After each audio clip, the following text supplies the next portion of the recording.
turongeye kandi kubaha ikaze muri bino biganiro twama tubashikiriza aho twama duhurira ahatandukanye ku mbuga ngurukana bumenyi aho tubaganiriza byinshi mu byaniranye n'ivyofasha umuntu muri kino gihe vya bijaniranye n'imiryango yacu ko twoyizigama ikagira imana muri yo yaba ibijaniranye n'ukuntu twogira amagara meza bijaniranye n'ukuntu abantu bakwiriye kumenya zimwe mu nyigisho z'ibinyoma zimaze iminsi zarizewe na benshi. Ivyo rero byose tumaze iminsi tubibaganiriza n'ubu rero turongeye kwishimira hamwe namwe ko muriko mudukurikirana ko muriko mugira umwete wo kubandanya mwumviriza munareba bimwe mu biganiro tubashikiriza akaba rero ari bene so bavuga ubutumwa bwiza bw'ikanguro n'ubugorozi ico bitwa réveil et réforme akaba ari ubutumwa rero bwiza bw'imbabazi bwanditse muri Bibiliya ahantu henshi cyane aho ino si tegerezwa kongera kandi kugira ubuzima bwiza haba mu by'impwemu mu magara ndetse no mu bwenge. Ivyo rero akaba ari umugambi wacu rero tubitangira ubuntu kuko twabiherewe ubundi. Rero muri uno mwanya mugiye kubandanya kandi muganira akaba ari Eric Shimirimana ico tugiye kuganira akaba ari jambo ritubwira ngo umurimo w'ikigira 10 n'amashikanwa. Umurimo w'ikigira 10 n'amashikanwa cyo bitwa dîme et offrande. Ico nico tugiye kuganira ese bikora iki umuntu abitanze bikora iki ese abatabitanga ese bijyande ese kuko umuntu wese yizera Imana akayikunda ziko yaremwe nayo yazi yuko ibiri mu isi byose byaremwe n'Imana nawe arimwo azi yuko ubwenge akoresha yabuhawe n'Imana haba mu kurondera canke no mu bindi bintu ashobora kubakora haba kurima kudandaza ibindi byose inyungu zose wunguka muri buno buzima. Umuntu wese yazi ko yaremwe n'Imana akabazi yuko isi n'ibiyuzu ari ivy'Imana nkuko tubisoma mu gitabo ca Zaburi gice ca 24 umurongo wa mbere akabazi yuko Imana ari itanga imvura itanga izuba itanga ibyo bintu byose bidushoboza kuronka bidutunga n'ibyo dutunze n'ibyo dufise. Umuntu akabazi yuko amazi n'ibindi byose biri ku isi yaba ibirimwa ihisi duhonyorako ubuzima dufise byose akabazi yuko ari ivy'Imana. Uwo muntu ategerezwa kugira ico akoze ariko citwa ngo gushimira Imana ariko mu byatunze tegerezwa gushimira Imana mu bintu atunze. Iryo ni itegeko. Ico rero nico tugiye kuganira kugira ngo dushobore kumenya neza ese amashikanwa n'ibigira 10 bikora iki ku mpamvu muri ino si kuko imaze kubamwe ubusuma bw'ubwoko bwinshi. Abantu benshi basiga bafise ibintu byinshi bikomeye muziko hari abantu bitwa ba escrow hari abantu bakoresha nyene ibintu by'amayeri gutyo ugasanga gutwaye ibintu hariho n'ababomora amazu ariko kandi ibyanditswe byera nabyo bitubwira yuko hariho abandi bantu nabo batazobomora amazu batazozana inkoho ku rugo rwawe ngo bakwibe mutazohurira mu nzira agusahure gutyo canke atazokoresha escrow ariko biritubwira ko hariho abandi basuma bazoba bitwaje Bibiliya basenga bigisha bavuga ubutumwa ariko nabo arabasuma. Ibyo rero nibyo tugira tubanze dusome kugira ngo dushobore kwitonda kuri no ngingo tugiye kuganira. Umuntu wese rabisengere ku mutima Imana iduhe kubitahura iduhe kuvyumva kugira ngo dushobore kumenya neza ibyacu dutunze ese tubikoreshereza Imana gute ese utabikoresha mu bintu by'Imana bitwaye iki. Ibyo nibyo tugiye rero kuganira. Mu gitabo ca Yesaya igice ca 59 umurongo wa 14 handitse ijambo nshaka ko tubanza twumve twese neza riravuga ngo ibiroranye byasubijwe inyuma no kugororoka guhagaze kure kuko kuri kwatembye mu nzira kandi ubweranda ntibushobora gushika. Aba tweretse yuko abantu ibiroranye byasubijwe inyuma ukuri kwaratembye mu nzira. Hejuru y'ibyo ijambo riratubwiye yuko no kuri guhagaze kure kandi ngo ukuri kwatembye mu nzira. No kuvuga ngo iyo bavuze ukuri cyo bitwa vérité ku bantu babikurikirana c'est la parole de Dieu ni ijambo ry'Imana. No kuvuga ngo ibyo byanditswe mu gitabo ca Yohana gice cya 17 umurongo wa 17 Yesu ariko arasengera intumwa ziwe buca aduga mu ijuru asubire yavuye yaravuze ngo ubeze mu kuri ijambo ryawe n'iryo kuri. Rwanga ikintu ceza umuntu ntabwo ari amavuta bagenda bagasiga ngo umukozi w'Imana ngo yarejejwe ngo ahubwo ikintu ceza umuntu akaba sanctifié ni ijambo ry'Imana kuryumvira rikakwereka ibyaha nuko wobikira izo ngeso zakuvuyemwo mbi nuba wejejwe naryo kubera warisomye rikubuza kuvuga wa ushavuye urabihebye aho ba wejejwe naryo. rero ico nico bitwa verite, niko kuri kwisi mu bintu vy'Imana, ariko ijambo ratubwiye ko biroranye byasubijwe inyuma no kuri kwatemvye mu nzira. Iyi ngingo yitwa gutanga, ariko ibigira 10 n'amashikano twareba n'igikorwa cabyo kuko arico turiko tuganira mu bintu bijaniranye no kubaha Imana. Mu gitabo c'imigani igice ca 3 hatubwira yuko gutanga ibyacu bigakorera Imana ari kimwe, ari umwe mu mugabane wo kumvira Imana no kuyubaha. Byanditswe mu gitabo c'imigani igice ca 3 murongo w'9 n'uw'10 haranditse ngo wubahisha Uhoraho ibintu byawe rero nibijya byose, nibijya byose ufise, havuyemwo wewe uwo mutima wawe niyo mpagarike yawe, iyo fizike yawe, bijya bindi bisigaye byose umuntu ategerezwa kubaha Imana ariko yubahishije Imana ibintu atunze. Ni kuvuga ngo hejuru kubahisha Imana mu ngeso no ariko umuntu atubahisha Imana mu bintu atunze naho nyene ntaba yubashe. Mwumve ko birivuga ngo wubaha Imana, ngo ujya ngunywa byose ngo bikoreshe mu gushimisha Imana no kuyubaha. Nimwe ngo ushobora kubaha Imana mu kujya no mu gufu no mu kunywa, ariko kandi ukubaha n'Imana iyo ugize ingeso nziza. Hani ijambo ry'Imana itwetse ko ikindi kiranga kubaha Imana nukuyubahisha ibyo utunze. Kubera iki? Hepfo ngo haranditse ubona umushuzo w'ibyeze byawe byose aha bageze mu bintu turima. Hepfo niho ibigega byawe bizokuzura byongererekane kandi n'amato yawe azosesekara imitobe. Imana itanzemo n'umugisha ko iyo umuntu akoreye Imana akubaha Imana mu byo atunze ntabwo akena. Ntuzusimba umutima, ntabwo ukena, ahubwo umuntu ngo birongerekana. Ariko bitewe n'iki kintu cyanditswe mu cete ca 2 c'Abakorinto igice ni ca 2 umurongo wa 17 nico kiduteye kuganira iri jambo rikomeye muri no minsi yacu ya nyuma. Haranditse ngo kuko tutari nka bamwe bagenda bacururisha ijambo ry'Imana, ariko tuvuga nk'abatagira ubugungi. Hano Paulo yerekanye ko haba no mu gihe ciwe hari abantu bagenda bacururisha ijambo ry'Imana. Ijambo ry'Imana bari barigize umutahe. Ivyo rero bitewe ubwo n'ubundi bwoko bw'ububandi n'ubusuma, ariko bwo muri Bibiliya witwaje Bibiliya. Kugira ngo ntuzoshobore kunyagwa n'aba bantu bakwibira ubusa, Imana itazona guhemba kuko baranditse. Kandi kugira ngo ntuzoshobore kubaho uwanse gukorera Imana kandi utazobuyubashe, iwo niwo mugambi w'iki cigwa kivuga ngo umurimo w'ikigira 10 n'amashikano. Kuva kera abantu barashikanira Imana, baratanga. Ndabaha uburorero nko mu gitabo c'Itanguriro gice ca 14, gice ca 14 umurongo duhere ku murongo wa 18 kugeza kwa 20. Aburahamu hatubwira ko nawe yigeze gutanga, yaravuye ku rugamba atabarutse atsinze. Hatubwira yuko nawe yatanze ikigira 10. Ni jambo litubwira ku murongo wa 18 ngo kandi Melikisedeki umwami w'Isalemu umuherezi w'Imana isumba byose azana imitsima na vino, ahezagira Aburahamu ati uragahabwa umugisha n'Imana. Ku murongo hepfo no handitse wa 20 kandi Imana isumba byose iragahezagirwa yashize abansi baye mu kuboko. Nuko Aburahamu amuha ikigira 10 muri byose. Uyu Melikisedeki ku bantu bamusoma mu gitabo c'Abaheburayo gice c'indwi hateruka yuko agereranya Mesiya, yagereranya Yesu. Ico nshatse gusomera rino nuko kera abantu batanga, muzosanga na ba Yakobo baratanga ibigira 10. Musomye mu gitabo cyo kuva igice ca 35 umurongo wa 4 kuza ku 9, igihe bari bagira bubaka urusengero, bagira bubaka ihema mu bugaragwa. Igihe bari mu bugaragwa, Musa ategetse abantu gutanga amashikanwa. Abantu batanze amafezi, ibintu byinshi, kugeza igihe Mose avuga ati birakwiye nimugezaho ntimusubire, ati byakwiye bizokuba ku rusengero byari kubaka iryo hema. Ni kuvuga ngo abantu kuva kera baratanga iyo bamenye yuko bagira bakorera Imana, bakamenya yuko Imana rero yabaremye, ibyo bafise byose ari iby'Imana, kuko nta muntu avukana ibintu byose biri ku isi, byaba ibigori, imirima, bya bintu byose by'ifungurwa n'ivu byose, na twese turi ni ibintu by'Imana. Ibyo by'Imana rero yibikeneye mwe kavuga ati mpako nabijya. Abantu bazi Imana bayikunda, bazi yuko yabaremeye kwihesha icubahiro, ntabwo ibyo kuri bo barabizi. Hano no kuvuga ngo ico nuko harabaho n'irindi shikanwa bitwa amasezerano. Nuvuga ngo ishikanwa ridasanzwe abantu bashobora gutanga iyo babonye igikorwa c'Imana cagutse ari kinini ya cyane, icyo bitwa reve.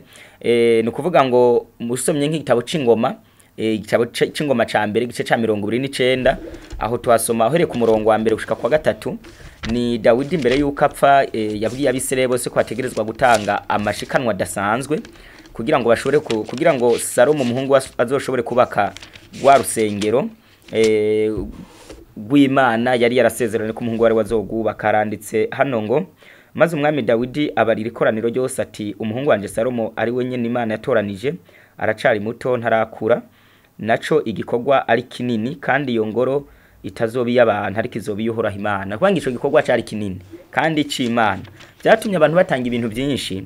Dawidi ku murongo wa 3 niho yavuze ngo kandi rero kubw'urukundo nkunzi ingoro y'Imana yanje hariho itunga ryanje nari mfise n'amazahabu n'amafeza nabyo ndabihaye iyo ngoro y'Imana yanje mbigereke kuvyo nitegura iyo ngoro yera byose. Niyo Dawidi yari yatanze kubasoma iki gice, yari yatanze byinshi ariko te ni bunini bw'igikorwa yongera nuvuga ngo habaye hishikana dasanzwe agereka ko no kubyo yatanze ibiro ntabwo byari cya 10 ntabwo cyari kigira 10 n'amashikanwa, ahubwo ibyo nivyo bitwa imihigo ni muri rw'ikinyarwanda, nivyo bitwa amasezerano mu Kirundi, ni bya bindi muzosoma mu byakozwe n'intumwa 5 Ananiya na Safira bagurishije itongo no mu gihe c'intumwa barebye ubwaguke bw'igikorwa isi bari basigiwe nta financement bahabwa n'abatunzi bemeye gutanga ibyabo kugira ico gikorwa gishobore kuja imbere. Ico rero nico bitwa nishikanwa ridasanzwe bitewe n'igikorwa kiba kiremereye umuntu abashaka gukorera Imana. Aho ndaharangije ibyo batanga rero dusomye mu gitabo c'Abalewi igice ni ca 27 umurongo wa 30 batanga rero ibintu bitandukanye byabi bivuye mu ndimiro, ibivuye no kuvuga ngo batanga amafaranga ibyo barimye, batanga n'ibindi bintu byinshi bitandukanye umuntu wese atanga uko afise.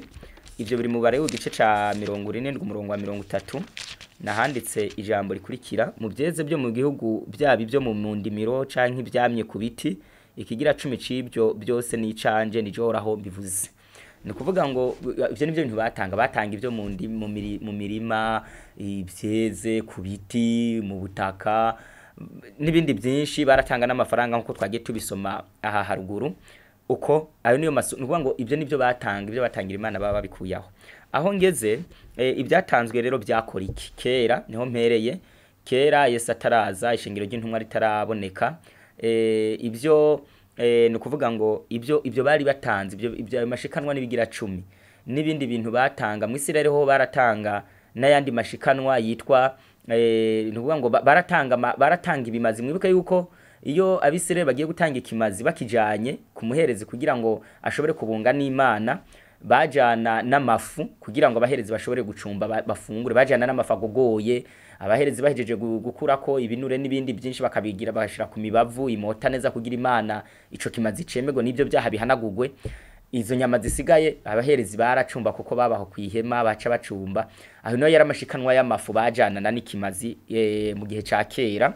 Ibyo nivyo biri mu gitabo ca Daniyeli igice cice n'umurongo wa 47 havuga ngo azosezerana benshi kumara isezerano izo mari yinga rimwe. Ariko ngo azoca kuraho ibimazi n'amashikanwa. Aho niho benshi bavuga ngo caravuyeho ngo nta gutanga nta gutanga ikigira 10 n'amashikanwa oya, kuko y'abantu bavuga ngo muri iryo somo rivuga ntabwo rivuga ngo n'amashikanwa ntabwo hazovaho ikigira 10 n'amashikanwa, ahubwo bavuze ngo hazovaho ibimazi n'amashikanwa. Iryo hinga ryari kugira hagati byari ko mu mwaka 31 aho Yesu yari kubapfuye akaba ikimazi n'umubabwa umota neza, iby'abaherezi bikaba biraheze nta muntu akibabarirwa biciye mu gikoko n'amaraso yacu hamwe n'umuhereza ahagaze hagati y'umunyabyaha n'Imana. Ibyo byari kuba biheze. Aho niho Yesu niho bavuze ngo yacakuraho ibimazi n'amashikanwa ku bantu cyari ico byari ibyo bimazi byatangirwa ibyaha n'amashikanwa y'amafu byazanana n'ico kimazi. Ibyo nibyo byari kuba bivuyeho. Rero ibintu byatangwa kera byakora iki? Dojeje kureba ubwa mbere twasanze ko kuva kera hose bashikanira Imana. Ibyo bashikanira Imana twabibonye. Ariko ubu none byakora iki? Byakora ibintu bitatu bikomeye nibyo tugira tubabwire kera. Kera mu Bisirayeli byakora umuco bitwa mu gusupportinga, no kuvuga ngo mu gushigikira umurimo w'Imana. Yari soutien, yari support. Yari no kuvuga ngo mu gushigikira umurimo w'Imana. Ico ni cambere.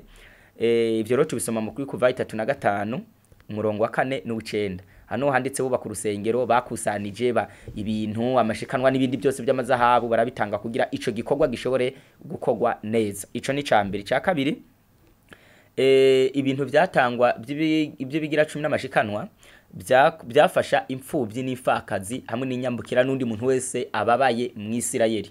Ivyo biri mu gitabo cyo gusubira mu byagezwe igice ni ca 14 umurongo wa 28 kuza kwa 29 haranditse ngo ku mpera y'umwaka wose ugira gatatu muze mwame mukura ikigira 10 kubyo mwejeje byose muri uwo mwaka mu bikoraniriza iwanyu kugira ngo abarewi kuko badafise umugabane canke ishamvu muri mwebwe bo n'imfubyi n'imfakazi n'inyambukira babi wanyu babone kuza baje bahage kugira ngo uhoraho Imana yanyu abahezagire mu bikorwa mukora byose. No kuvuga ngo abaherezi nta matongo bari bafise, ubaye umuherezi nta tongo wagira mu Isirayeli. Mwici gihe Mose avuza no majambo ategetse abisire gutanga. No kuvuga ngo abaherezi barajya kuko birirwa kwihema barindiriye umunyabyaha yakoze icaha bamwunge n'Imana. Abo bantu rero bari bameze nk'abari ku kigandaro, ntabwo nuvuga ngo bategezwa kandi kujya bajya ku kimazi bakajya no ku mashikanwa. Ico ni kimwe. Ica kabiri ni imfubyi zajyako nazo, imfubyi n'imfakazi nazo zajya ku ibyo bigira 10 n'amashikano. Aba gatatu ni nyambukira les étrangers, umuntu avuye mu kindi gihugu, umuntu akenye, umuntu ago watagira itongo mu Isirayeli atarimye, uwo nawe niwe nukuvuga ngo yarahabwa kuri uwo mugabane ukigira 10 n'amashikano. Ico nshatse kuvuga kuri ino ngingo ico naco ikindi naco twobwira abantu bari kubatwumva, abarewi, abantu bitwa abarewi aribo bakora mu ihema, aribo bitwa abaherezi. Ni kuvuga ngo aba barewi mukurikirane Bibiliya babijyako ku mpamvu zibiri. Impamvu bagikigira 10 n'amashikanwa zari impamvu zibiri. Iya mbere tuyisomye muri iki gice cyo gusura mu byagezwe cya 14 umurongo wa 28 kuza kwa 29 havuze ngo ntibagira ishamvu, nta shamvu canke umugabane muri mwebwe bari bafise. Iyo niyo mpamvu ya mbere, nuko batagira amatongo. Impamvu ya kabiri iri mu gitabo cyo guharura igice ni ca 18 umurongo wa 20 n'uwa 21 haranditse ngo kandi uhora habarira Mose ati ntuzugire ishamvu mu gihugu c'abisere canke ngo ugire umugabane muri bo. Haranditse ngo uyu Aroni roni wakomoka ko n'abarewi kubabizi ni jewe mugabane wawe n'ishamvu yawe mu Bisirayeli. Nukuvuga ngo Imana niyo yari yariyemeje kubitongo kuba n'umugabane w'abarewi. Ku murongo wa 21 haranditse ngo abarewi ehembahaye ibigira 10 byose abisirayeli batanga kuba ari byo biba ishamvu yabo ndabibahaye ku impembo y'ibikorwa bakora mu ihema ry'ibonaniro. Nukuvuga ngo cari gihembo ku mpamvu mu byumve mumvirize kino kintu. Impamvu Imana ibibahaye ngo ni igikorwa bakora mu ihema ry'ibonaniro cyo guhuza umuntu n'Imana. Nukuvuga ngo igihe cyose ico gikorwa caba giheze bategerezwa guca, nukuvuga ngo icari gutuma abaherezi badasubira kujya ku kigira 10 n'amashikanwa n'impamvu zibiri. Ni gihe ico gikorwa cyo gukora mu ihema ry'ibonaniro cari kuzoba giheze. Ica kabiri ni gihe bari kuzoba bahawe amatongo. Bigeze mu guharura igice ca 35 Imana kuko irebera ibintu mu ntango kuko kandi yarizi yuko azogera igihe bakava kuri ico gikorwa kuko Yesu yategerezwa kuzoza gapfa akaba umuhuza Imana n'abantu, abaherezi bo mu mubiri bakavaho n'ibimazi byo mu mubiri bikavaho, Yesu akibera ikimazi. Niyo mpamvu zosoma mu guharura 35 handitse ngo ibisagara by'abarewi. Imana yaragiye irabwira Mose atoya genda ubahe babagaba amatongo. Ariko naho yabahaye amatongo ntabwo bayarimamwo kuko benshi nta n'umwanya bari bafise, ariko barayagumanye kugeza igihe bazovira ku gikorwa bagataha kurima nk'abandi. Mu ncama kuko niko byari bimeze. Imana yarahaye abarewi amatongo muri ico gihe, ariko baguma bagikigira 10 kuko Yesu ntari bwaza bakure ku murimo yibera umuherezi mukuru. Ibyo byabayeho gutyo, nico ibintu batanga abisirayeli byakora. Aho dushatse kugera ni kuvuga ngo turashaka turebe ikintu gikomeye uko abarewi bagiye bonona iyi ngingo ijaniranye n'ibigira 10 n'amashika.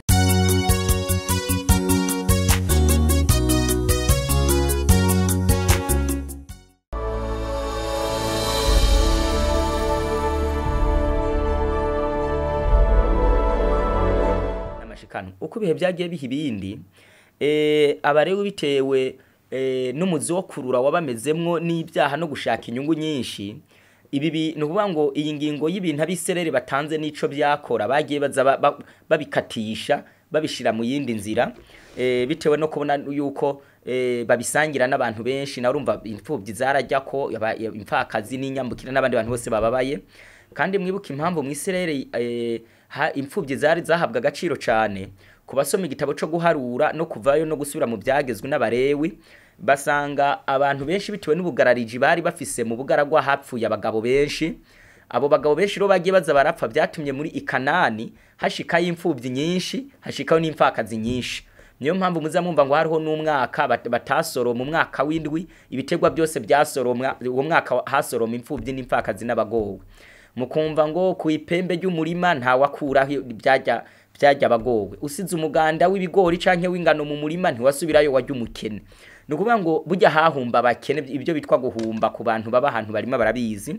Ico nshatse kubabwira abarewi rero bitewe nuko babona bafise ibyo bintu babisangira n'abantu benshi, hageze igihe Satani abatera mu mutima bipfuza kubijya ariko bonyine ariko bakoze ayandi mayeri.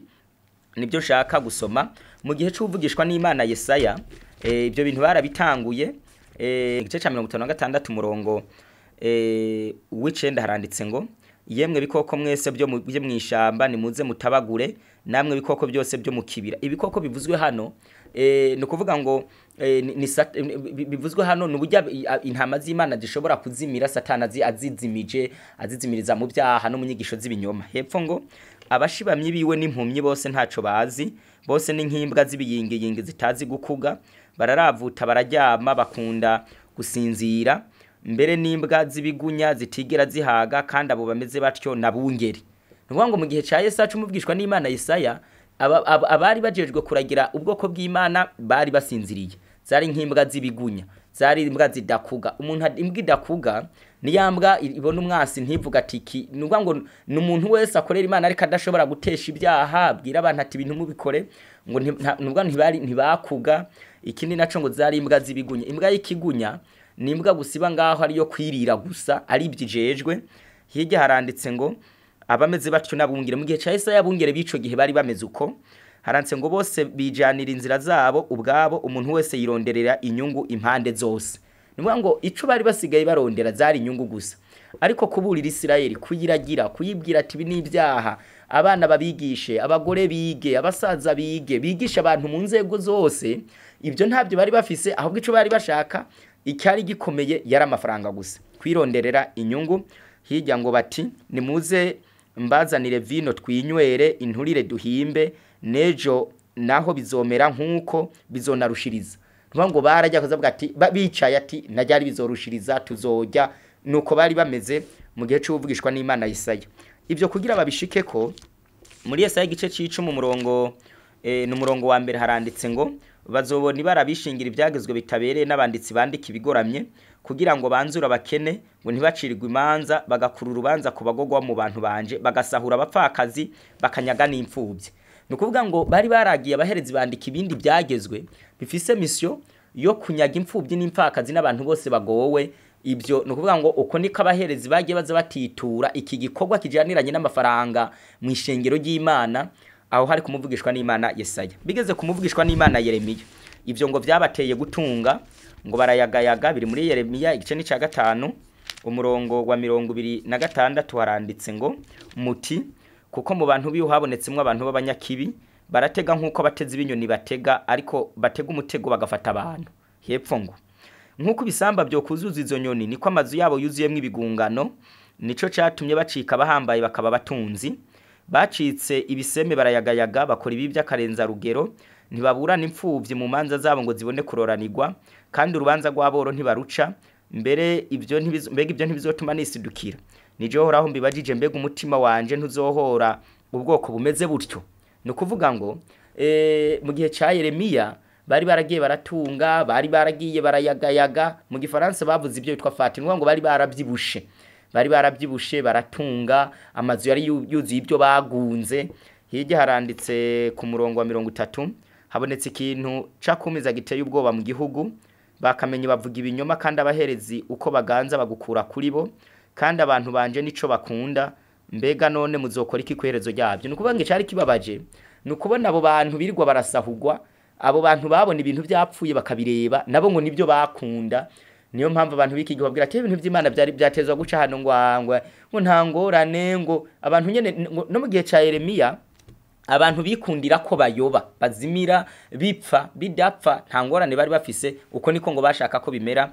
Mu gihe ca Yeremiya rero umuco umuvugishwa n'Imana Yeremiya abantu bari baragiye baratunga barayagayaga bariba imfuvyi n'impfakazi barazibagirwa.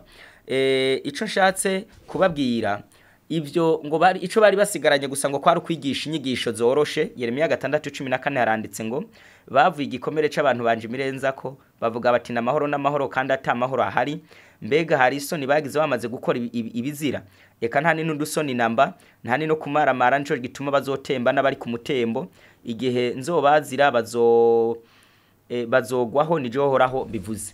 Bari basigaye babwira abantu ngo amahoro.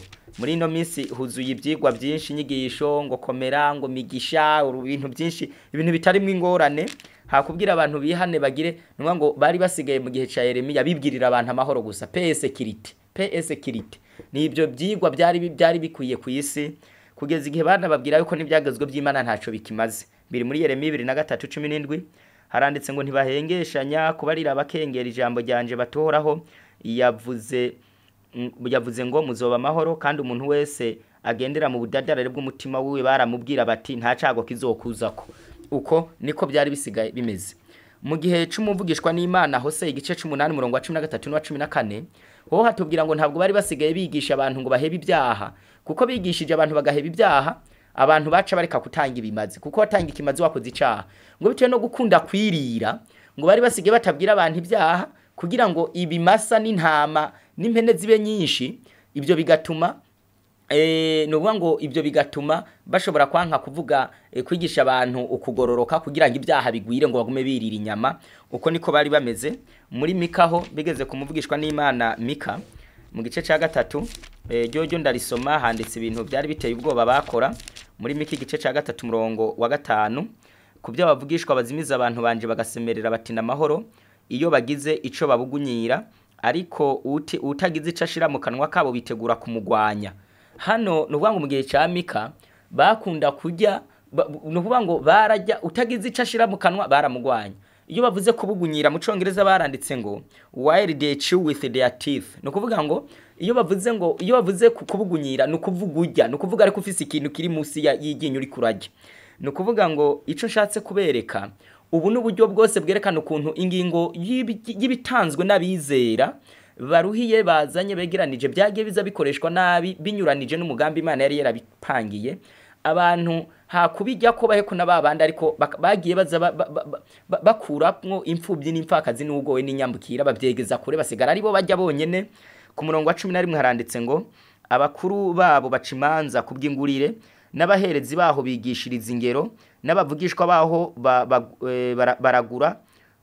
baragurira kubona ingemu yamara bisungo horaho bakavuga bati mbego horaho ntari muri twebwe. No kuvanga abaherezi bico gihe bari basigaye bigishiriza amafaranga igihembo. Ndakubwire butumwa urampa uzonyubakira inzu. Nuvuga ngo ibi bintu mubona bikwiriye mu isi nipine ngo nukwigura y'umuduga wiwe ngo tuzomwubakira ngo nabana bagiye kwiga mu Bushinwa ngo ibintu bimeze mwenuko. No mu gihe ca Isirayeli abaherezi bari basigaye bameze gutyo yigisha ariko kubera inyungu. Ngo nuuragura iyo bavuze kuragura hano ngo uragurira ngo yahabwa ingemu no nkuko umuntu yo guhanura akakubwira no guhanura umuntu gusa. Mu gihe ca Isirayeli yari amafaranga, nuvuga ngo amafaranga ari yarabatwaye ubwenge kugeza igihe baba gutyo. Ibyo byatumye Yesu aza asanga, no kuvuga ngo Yesu yari inzaza asanga bimeze gutyo. Umusomye mu gitabo ca Matayo igice ca 23 murongo wa 14 nahanditse ngo muzobona ibaramwe abanyabwenge b'ibyanditswe n'abafarisayo mwanjyajya mwe kuko mukijya ingo z'abapfakazi musenga meshi muhumba. No kuvuga ngo ingo z'abapfakazi bari baraziriye kuzijya kwari kubima kubyo nabo bagenewe nk'ibyategerezwa kubafasha kuko umuntu ago w'Imana iramwitaho cyane. Hano iyo dusomye muri Ezekiel igice ca 34 Imana niho yapanze kwizokwirukana abaherezi ibakure ku gikorwa kuko bacishe. Biri muri Ezekiel igice ca 34 nahanditse ijambo umuntu wese akwiriye guha agaciro kugira ngo ashobore kumenya neza uko byari bimeze nuko Imana yabishaka. Nahanditse ijambo rivuga ngo ijambo ryohoro ryanje ko riti mwana w'umuntu barira bungere baragira abisirayeli ubarira bungere abo bungere atukuni kumwami horagize ati bazobona ibarabungere babisirayeli biragira ubwabo. Mbega bungere ntibari bakwiye kuragira intama atari ko mweho muziga ibinure mukambara ubwoya bwazo mukabaga izinuze ariko ntimuragira intama idakomeye ntimwayisindagije nigwaye ntimwayivuye nivunitse ntimwayunze niyirukanywe ntimwayigarukanye canke ngo murondere iyizimiye ariko mwazitwaje igitugu n'amanyama 10 uko niko ragize ati ndabungire tuzohigura twe nabo kandi intama zanje nzozibarondera ko ndababuze gusubira kuziragira kandi abo bungere ntibazoba baciragira baziragira ukundi nzokiza intama zanje amenyo yabo zoye kubinjya zabo nukuvuga ngo mu gishingo cyo kuragira zari zarahindutse ibyo kurya nukuvuga ngo niyo yari yarabaye rasiyo y'abungeri abizera birirwa bakora bufuni na buhoro bakora bazi ngo ariko akorera Imana kumbe bariko babinjya zabungeri uko niko byari bimeze mu gihe cy'umubwishwa n'Imana Ezekiyeli Imana ipanga ngo izobirukana aho niho yatezwa kubirukana igihe azobapfuye mu mwaka 31 aho Yesu yavuze ngo ninapfa ku musaraba nzikurura kamahanga yose abantu batezwa kuvaho ntihagire umuntu asubira ku Yesu akibera umwungeri noneho hakaboneka abandi bantu bamukorera ariko Yesu ari we mwungere mukuru w'intama uko niko ikingingo ijaniranye nibigira 10 n'amashikanwa yamye yononwa n'abaherezi mu gihe ca kera mu isezerano rishasha aho niho ngira ndangirize matengenezo hima mambo ya kesho yamejificha